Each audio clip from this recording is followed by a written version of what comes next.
indoda kukudzai chokwadi chaicho vazukuru. Kana kune munhu anonzi chibaba ka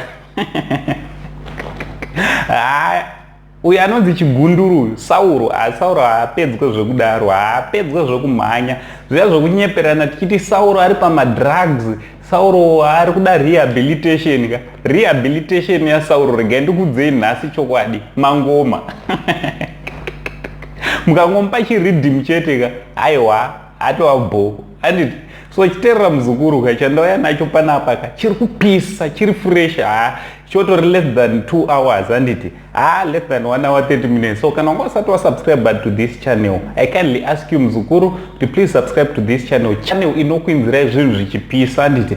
Also don't forget to put your notification bell kuti whenever I upload a video ka unobva watoziviswa kuti zvinhu zviya zvatanga nasekuru vevanhu anditi the only Zimbabwean uncle saint anditi. Rachiteerera vazukuru mumastreets tanga takamirira kuNash TV anditi uchibva panapa enda unoona video iyi kuNash TV yandoda kutaura nezvayo yaSauro anditi chibaba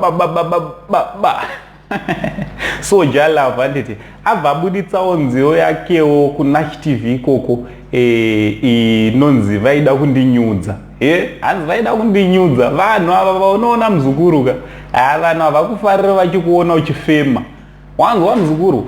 Vanhu havatomboda kukuona uchifema muzukuru. So Sauro ndonzi yauya naye achiti aiwa vaida kundinyudza.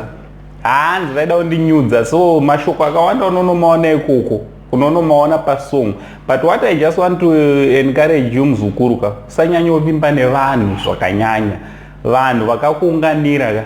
Do you know kuti pane vamwe vanhu muzukuru vanotongoda kuti iwe, vanotongofarira kuona iwe life yako ichienda musango. But Sauro anga achitaura achiti zoni manje isisiri U10 yave U20. Tapiwa kaslogan kanyowani vazukuru kekuti U20 anditi isisiri U10 palife yako muzukuru ka. Palife yako rega ndinatsokubatisa ichi palife yako ka, there will be a massive U20. Wanzo, there will be a massive U20 muzukuru, not U10.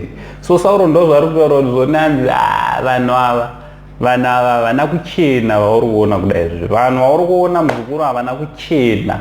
Ava vauri kuona vanhu munhu wenyama ka anenge achitongoda kunyudza muzukuru.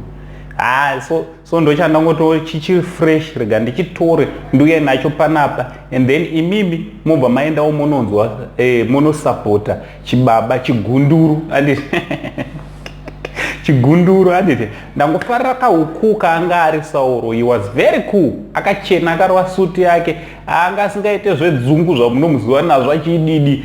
He was very cool pa video yachona. So go and watch this video mouya tokomenda mondiudza kuti what do you think naSauro nenziyo yake nyowani yaabuditsa. Thanks very much kuramba muchisupporta Uncle Saint handiti Uncle Saint sekuru vanhu, the only Zimbabwean uncle. Ndindega wazukuru. Kuzvifarira kana usazvifarira ka hazvichinji handiti I'm the only Zimbabwean uncle handiti. So ngatauranei kuma-comments and also let's support chibaba handiti. Kungomupa microphone chete ka zviya zvokuti anopenga chichika zvinobva zvapera. Microphone ndo pane rehabilitation yemukomana. So na Uncle Saint ndichiti much love.